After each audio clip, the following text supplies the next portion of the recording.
네, 사도행전 13장 그 뒷부분 계속 보겠습니다.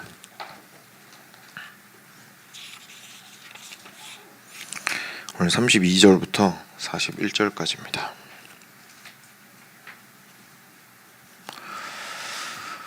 어, 32절부터 41절까지 같이 교독하도록 하겠습니다. 제가 먼저 한 절 읽겠습니다. 우리도 조상들에게 주신 약속을 너희에게 전파하노니 곧 하나님이 예수를 일으키사 우리 자녀들에게 이 약속을 이루게 하셨다 함이라. 시편 둘째 편에 기록한 바와 같이 너는 내 아들이라 오늘 너를 낳았다 하셨거든. 또 하나님께서 죽은 자 가운데서 그를 일으키사 다시 썩음을 당하지 않게 하실 것을 가르쳐 이르시되 내가 다윗의 거룩하고 미쁜 은사를 너희에게 주리라 하셨으며 또 다른 시편에 일렀으되 주의 거룩한 자로 썩음을 당하지 않게 하시리라 하셨느니라.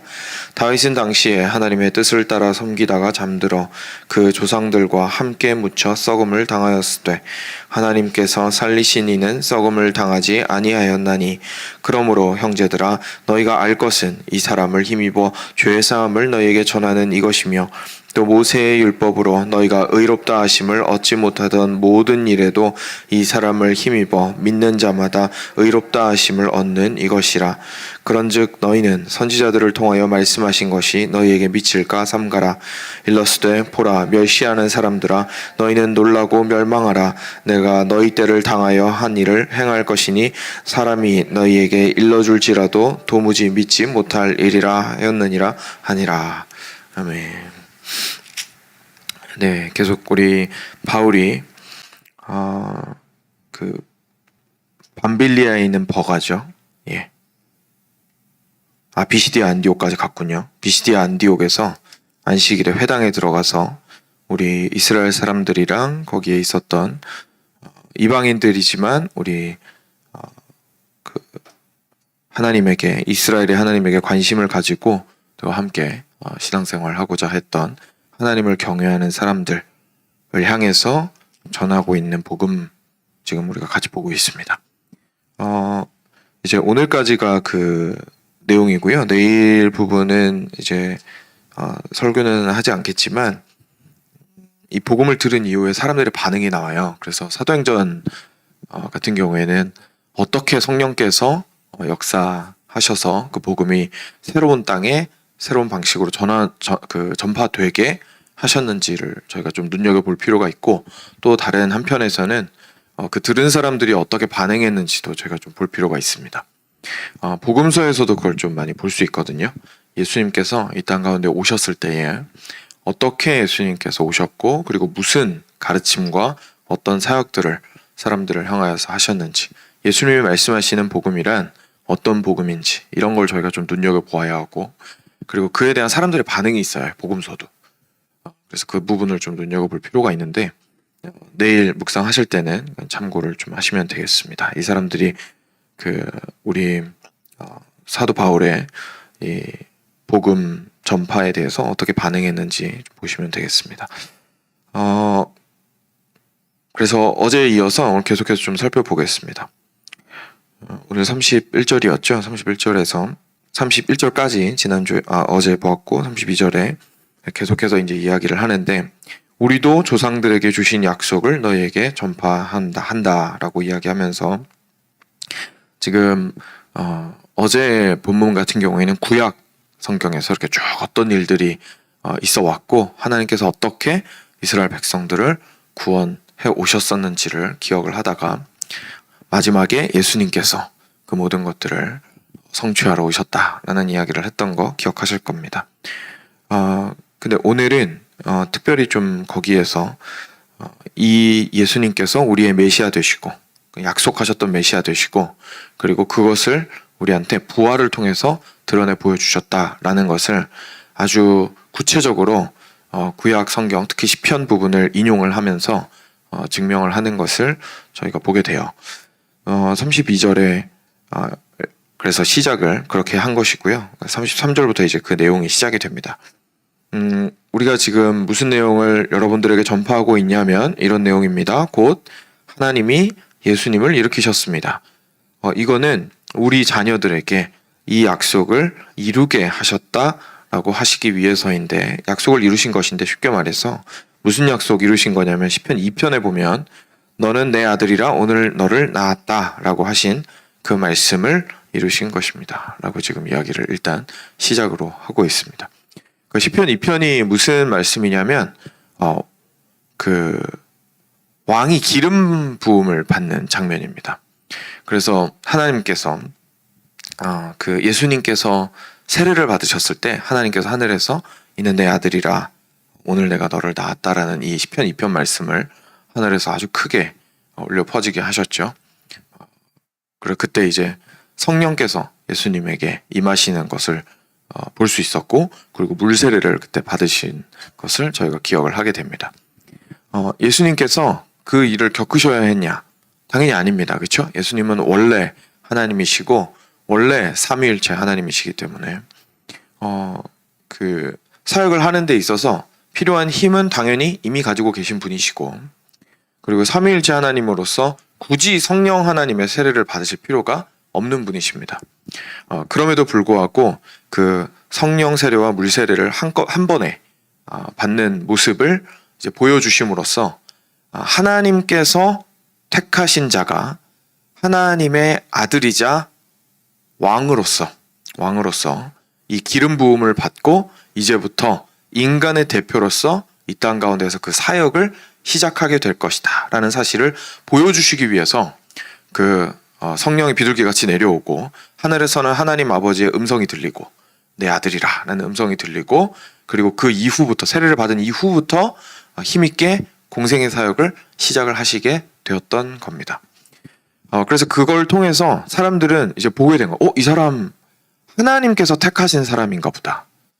이 사람 약속된 왕일 수도 있겠다. 이 사람 시편 2편에서 이야기하는 기름 부음 받은 다윗의 계보를 잇는 왕일 수도 있겠다. 이거를 보는 사람들이 그 사건을 통해서, 예수님의 세례받는 사건을 통해서 볼 수 있었던 거죠. 그래서 예수님께서 정말로 하나님의 기름 부음 받은 메시아로서 이 땅 가운데 오셨구나라는 것을 이제 인지하게 해주는 아주 중요한 사건이었습니다. 그러면 먼저 일단 그렇게 즉위를 하고 나면, 이 기름 부음을 받았다라는 거는 하나님께서 왕으로 부르셨다는 거니까요. 그 이후부터 하는 모든 사역은 결국 왕으로서의 사역이 되는 거잖아요.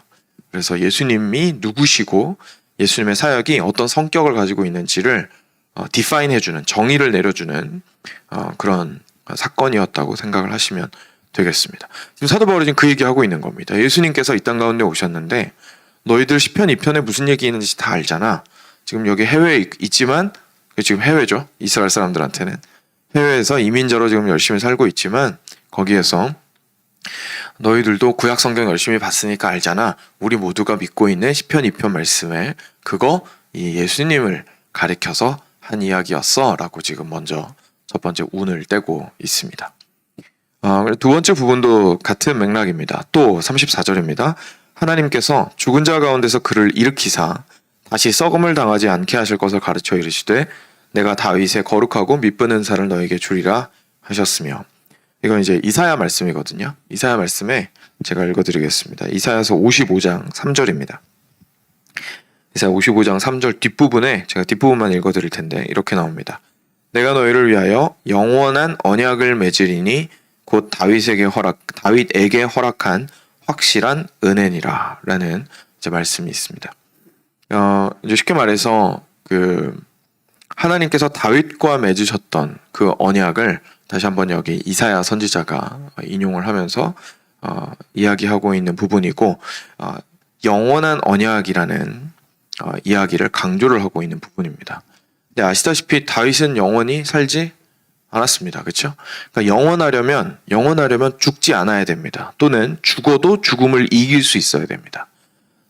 근데 계약이라는 게 언약이라는 게 약속이든 언약이든 계약이든 누군가 이제 그 내용을 가지고 이렇게 손가락 고리 거는 건데, 상대방이 죽으면 언약이 당연히 없어지잖아요. 그렇죠? 상대방이 죽으면. 그러니까 영원한 언약이려면 하나님만 영원하셔야 되는 게 아니고 지금 이 상대방도 영원해야 되는 거예요. 그죠?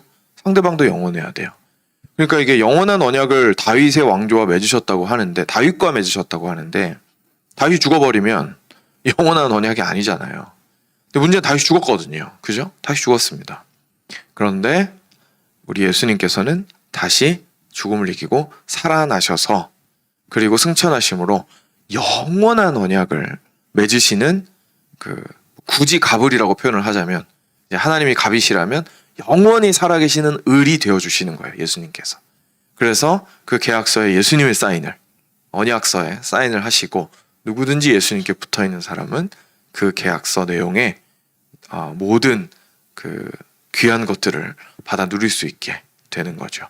이제 그게 예수님께서 행하신 일이었고 그래서 부활이 그렇게 중요했던 겁니다. 그러니까 지금 이스라엘 백성들 입장에서는 자기들이 하나님과 맺었던 그 언약이 다윗과 맺었던 언약이 너무 중요한데 왜냐하면 그 언약에 자기들이 다 포함이 돼 있잖아요.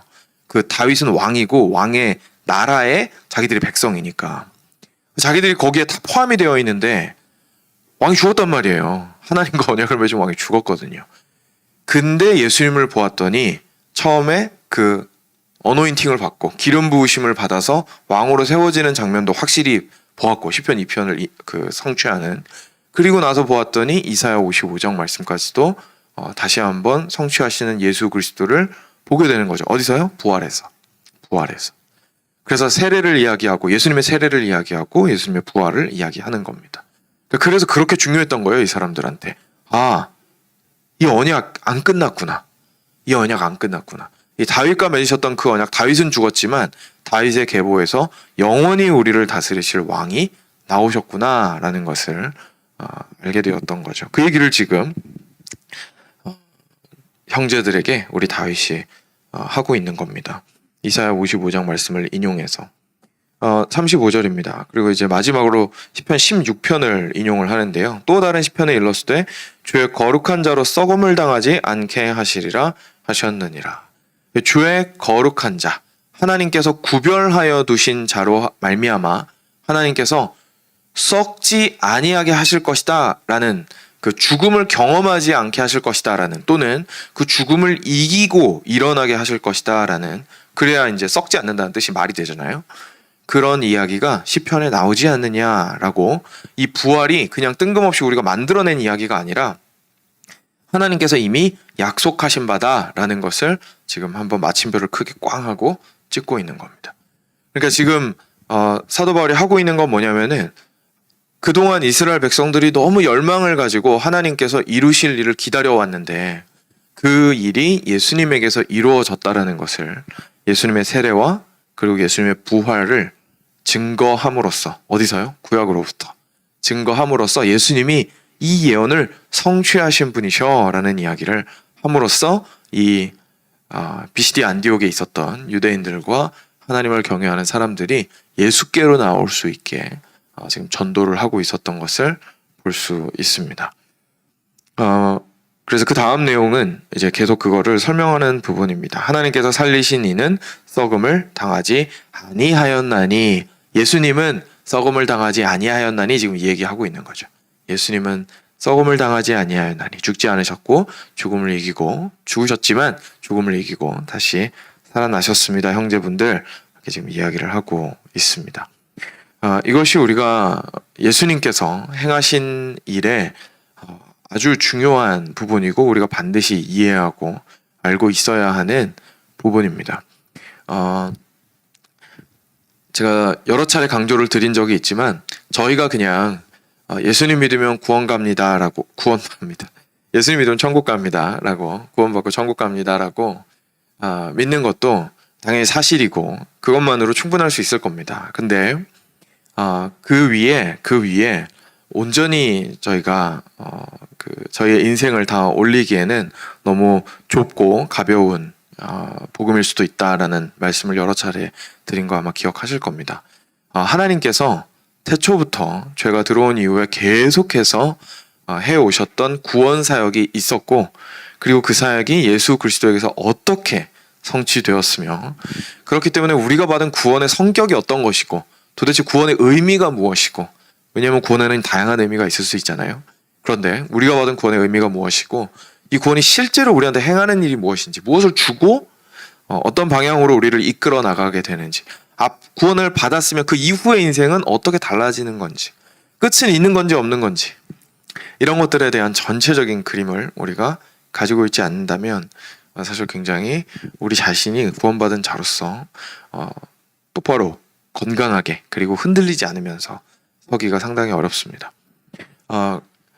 그런데 이 모든 것들을 잘 이해하기 위해서는 결국 구약에서부터 하나님께서 어떻게 그 구원의 줄을 잡아당겨 오셨는지를 계속 볼 수 있는 눈이 필요한 것이고, 그리고 그 연장선 위에 있는 모든 하나님의 구원 사역을 성취하신 예수 그리스도에게서 가장 커다랗게 빛나는, 밝게 빛나는, 찬란하게 빛나는 하나님의 진리와 하나님의 은혜를 볼 수 있어야만 내가 누구 아들이 되었고, 내가 이제 누구 덕분에 누구 아들이 되었고, 그리고 내가 어떤 삶으로 지금 들어갔는지에 대해서 이해를 비로소 하게 되게 되는 거죠. 그래서 이것이 남의 이야기가 아니고 뭐 그냥 유대인들이야 자기들 역사니까, 그리고 어릴 때부터 읽어왔던 구약 성경이니까 뭐 그 사람들이야 이렇게 이해하면 좋겠거니 라고 할 것이 아니라, 저희들도 그 그림을 쭉 하고 알 필요가 있다는 것을 제가 다시 한번 기억하게 됩니다. 뭐 처음에 이거는 저희가 인지를 해야겠죠. 처음에 나중에 그 뒷부분에 아테네에 가서 전혀 이런 구약 배경이 없는 사람들한테 전도하는 내용이 또 나옵니다. 그러니까 이제 전도하는 방식을 항상 이런 식으로 해야 된다라고 저희가 적용하기는 힘든 거예요. 왜냐하면 결국 여기서 전도를 할 때에, 복음을 전파할 때에 그 사도 바울이 바나바와 함께 일부러 성경을 잘 알고 있는 유대인들 찾아간 거거든요. 그러니까 이 사람들이 가지고 있는 전제 지식을 가지고 지금 설명을 해주고 있는 겁니다. 누구를 만나게? 예수님을 만나게. 그러니까 그 목적은 하나예요. 이 사람들이 예수님을 만나야 돼요. 예수님을 만나기 위해서 어디서부터 어떻게 설명할 것인가는 좀 다를 수는 있습니다. 근데 지금 우리가 보는 것은 유대인들에게 전도를 하는 것이기 때문에 지금 이런 좀 어떻게 보면 어려운 내용이 있죠. 시편 내용이랑 이사야 내용이랑 이런 것들을 직접 인용을 하면서 이렇게 전도를 할 수 있었던 겁니다. 그래서 제가 앞서 말씀드렸던 전체적인 복음의 그림을 우리가 알아야 한다라는 말씀을 드린 것은 우리가 그리스도인이기 때문에 제가 드린 말씀입니다. 이미 이제 이 안으로 들어왔고 더 이 복음 위에 우리의 삶을 세워야 하는 사람들로서 그냥 처음에 들었던 그 복음 수준에서만 머무를 수는 없다라는 이야기를 제가 처음에 드렸던 겁니다. 이제 한 단계 더 나아가서 그 다음에 그러면 예수님께서 어떤 일을 행하셨는지 제가 좀 보도록 하겠습니다. 38절과 39절입니다. 그러므로 형제들아, 이 부분 저희 같이 읽을까요? 그러므로 형제들아, 너희가 알 것은 이 사람을 힘입어 죄사함을 너희에게 전하는 이것이며, 또 모세의 율법으로 너희가 의롭다 하심을 얻지 못하던 모든 일에도 이 사람을 힘입어 믿는 자마다 의롭다 하심을 얻는 이것이라. 아멘. 이 38절과 39절을 저희가 꼭 알아야 되는 내용이 여기에 담겨 있습니다. 그 이전까지는 이제 죄사함의 복음에 대해서는 베드로도 전했었고 다른 사도들도 계속해서 전하고 있었거든요. 근데 오늘 여기 보니까 우리 바울 선생님은 역시나 우리의 신앙을 훨씬 더 심화시키는 것을 보게 됩니다. 첫 번째 38절에서는 동일하게 죄사함을 너희에게 전하는 이것이며, 이 사람을 힘입어, 그러니까 예수를 힘입어 죄사함을 너희에게 전하는 이것이며, 이 부분은 똑같습니다. 근데 다른 한 부분이 추가가 됐어요. 또 모세의 율법으로 너희가 의롭다 하심을 얻지 못하던 모든 일에도 이 사람을 힘입어, 예수님을 힘입어 믿는 자마다 의롭다 하심을 얻는 이것이니라 라는 이야기를 이제 함으로써, 물론 베드로도 알고 있었고 이미 그 예수님의 제자들이 아는 내용이지만 우리 바울이 로마서나 에베소서나 갈라디아서 같은 곳에서 아주 명확하게 보듯이 믿음만으로 의롭다 하심을 얻는다라는 내용을 아주 명확하게 정리를 하고 있는 것을 이제 보게 됩니다. 사랑하는 여러분, 저희가 꼭 기억해야 하는데, 예수님을 믿으면 여러 가지 일이 일어납니다. 그런데 딱 두 가지만 이야기하라고 한다면, 딱 두 가지만 일어나는 일을 이야기하라고 한다면 이 두 가지를 저희가 기억할 필요가 있습니다. 우리 안에 변화가 일어나는데, 예수님을 믿으면 변화가 일어나는데 그 변화의 방향이 양쪽으로 일어납니다. 하나는 부정적인 의미에서는 죄사함의 방향으로 변화가 일어나고 적극적인 방향으로서는 의로움의 방향으로 변화가 일어납니다. 이게 무슨 말이냐면 우리한테는 해결해야 할 일이 두 가지가 있습니다. 크게. 첫 번째는 지은 죄를 용서받는 겁니다. 지은 죄는 이미 그만큼의 죄의 무게를 가지고 있고 내 인생에 영향을 미치고 있고 그 죄가 하나님 앞에서 어쩔 수 없이 하나님의 심판대 앞에서 유죄 판결을 받을 수밖에 없는 근거가 됩니다. 죄가 이미 있으니까요. 그렇죠? 근데 그것을 우리가 일단 해결을 받아야 하겠죠. 그런데 그것만으로 해결이 되는 것이 아니라 우리는 그 이후의 삶을 지속적으로 의롭게 살아나갈 수 있는 힘을 공급받아야 합니다. 그리고 단지 힘만 필요한 게 아니라 실제 우리가 의롭다 될 수 있어야 되는 거죠. 제가 이거 예를 들 때 달팽이 이야기를 간혹 하고는 하는데 달팽이 혹시 보신 지 오래되셨죠? 달팽이 기억해 보시면 이렇게 엄청 천천히 기어가잖아요. 근데 기어가면 얘는 그냥 자기 갈 길 가는 거거든요. 근데 그 밑에 뭐가 남죠? 자기 그 밑에 빨판 같이 생긴 거에 이렇게 있는 점액이 그 뒤에 쭉 하고 트레이스가 생깁니다. 그죠? 그러니까 이게 우리 죄 같은 거예요. 우리는 잘 살고자 하고 우리는 올바른 방향으로 가고자 하지만 우리 그 존재 자체가 가지고 있는 그냥 가만히 서 있으면 뚝뚝 떨어지는 그 점액 같은 그런 흔적을 남기는 것들이 있기 때문에 걸어가는 길마다 죄의 흔적들이 그냥 자동으로 남는 겁니다. 어느 한 군데 건너뛸 수가 없이. 그렇죠? 그러니까 이 죄사함이 해결될 뿐만 아니라 우리 존재 자체가 의로워져서 이 애초에 이 그 달팽이가 밑에 가지고 있는 그 분비되는 점액 자체가 없는 존재가 되어야 걸어가는 길이 깨끗할 거라는 거죠. 그래서 그 작업이 반드시 필요합니다. 근데 두 가지 다 우리 힘으로 안 되는 거예요.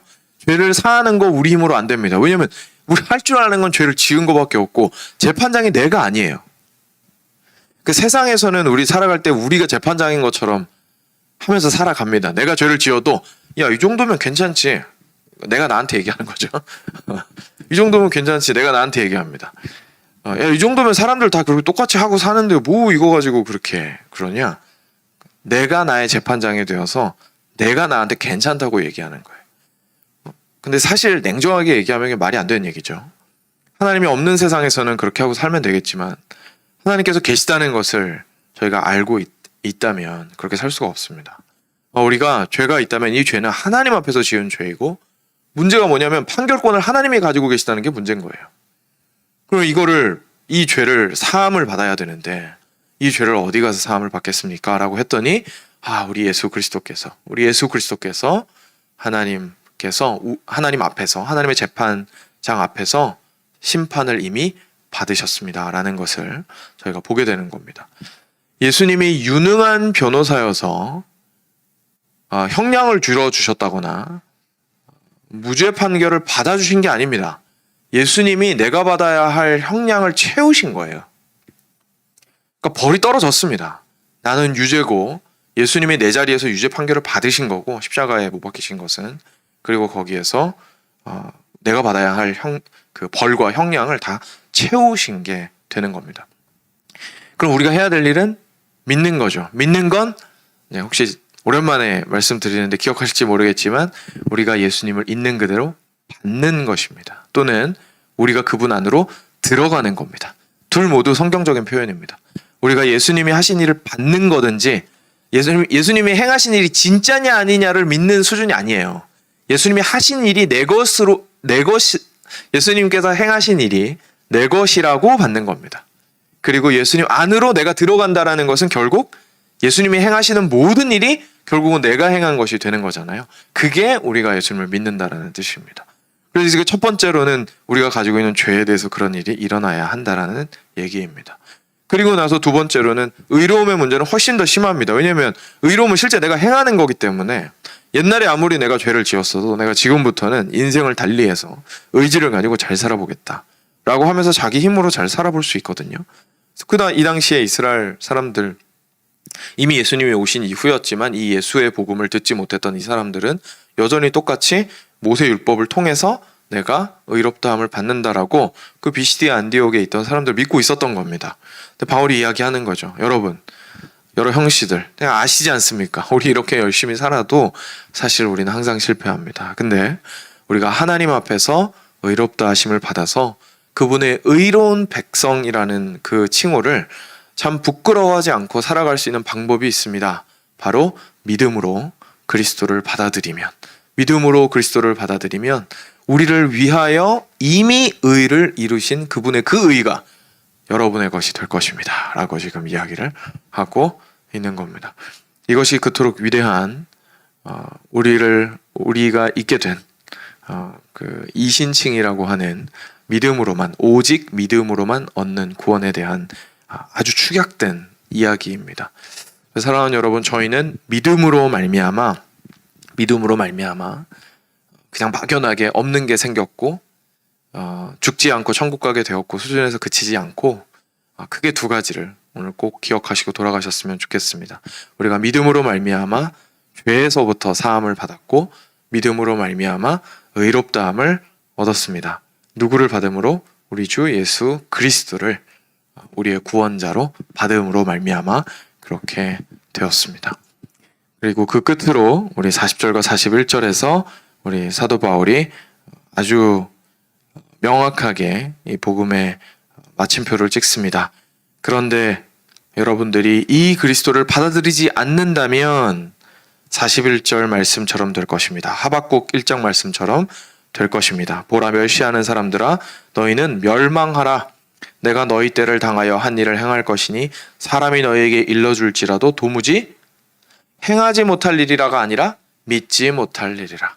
너희들 믿지 않으면 멸망할 수밖에 없다. 그러니 그리스도를 믿고 주님 앞에서 죄사함과 의로움을 받으라 라고 이야기하는 것을 보게 됩니다. 사랑하는 여러분, 이것이 우리가 믿고 있는 복음이고 우리가 나아가서 그리고 우리가 사랑하는 이들에게 복음 전파를 위해서 애써야 하는 이유이고 그리고 우리가 날마다 기억하며 감사해야 하는 복음이며 우리의 삶의 방향을 결정하는 복음입니다. 같이 기도하겠습니다.